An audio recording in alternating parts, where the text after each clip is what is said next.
बड़े सीधा हाँ बा यार जिंदगी की कोई चस नहीं लगती मेरे को इवें लगती है कि जिंदगी एक ही जात खड़ गई ना कोई रंग ना कोई रौनक ना कोई रोशनी फजर को उठो कमाओ शाम को घर आकर बिस्तर ढाई हो गए क्या जिंदगी गुजरती पी है यार मेरे को तो कुछ समझ नहीं आती अब्बा बुढ़ेपी जवानी है इंदिरा करना कशे देखो ता सही कशे होवे ता सही कोई समझ नहीं आती जिंदगी गुजरती की मैं पई है तू आदि बूढ़े पे जवानी आदि पई है ओए शिदा एक ना हमारे खड़ चुप में को सुनाड़े चुप कर हेलो हेलो हेलो उफ अल्लाह कितनी खूबसूरत आवाज है आपकी। आप कौन बात कर रहे हैं? मैं सीधा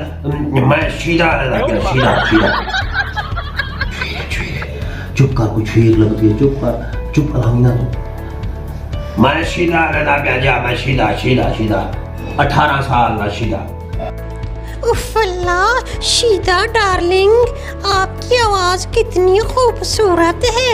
और आप खुद कितने खूबसूरत होंगे। क्या आप शादीशुदा हैं? जी हाँ मैं कुआरा हाँ हाले निकड़ा बाल हाँ मेरी शादी कौन है मैं कुआरा हाँ जी हाँ मैं खड़ा है 1 मिनट खड़ा है जी थोड़ा दसो मैं कुआरा हाँ हाले कुआरा मेरे जी शादी भी करनी थी बाल बच्चे किथों है तुसा कौन लेते पे हो हैं मैं कौन लेने पिया बुढ़ा मोया चिक्का थी में ना 4 बाल 5 बाल तेरे हैं तू आधी मरी है कोई कोना मैं तेरी जान लेनी पिया मोया चित्ता तू आस नहीं कर मैं ते को दे दिया तेरे मैं हजामत पड़े सा बुढ़ा मोया ना ते तू 5 बाल ना पियो ठीक है पर पाजा में जाई बैठी तू खैर शादीशुदा है तू 17 साल दा है तेरे बाल कहनी तू आ मैं ते को से दिया तेरे शरीर मां ते तेरे मारो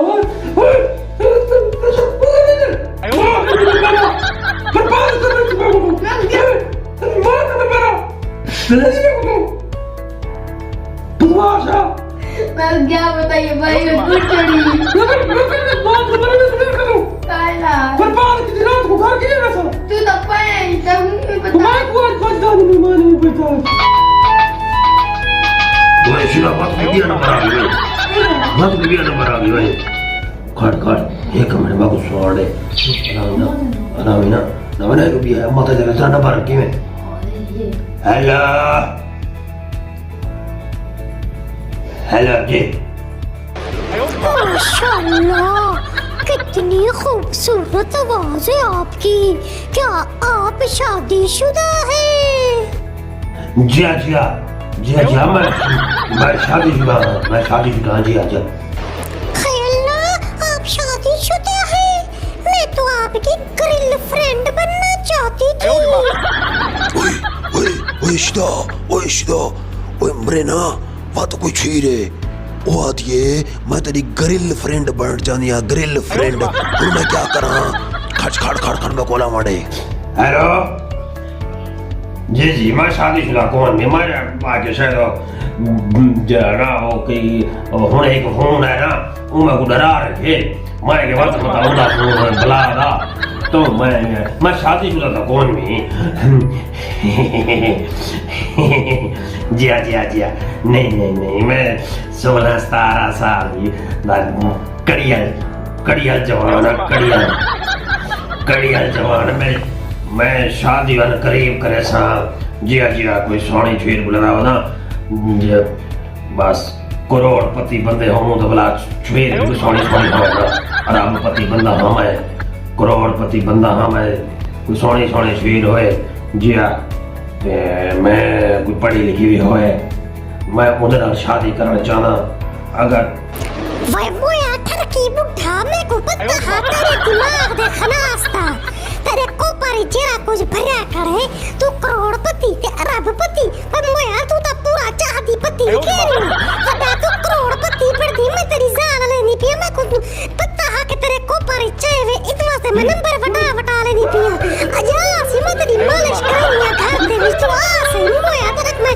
कदम ते लत रखसा चित्ता थी वे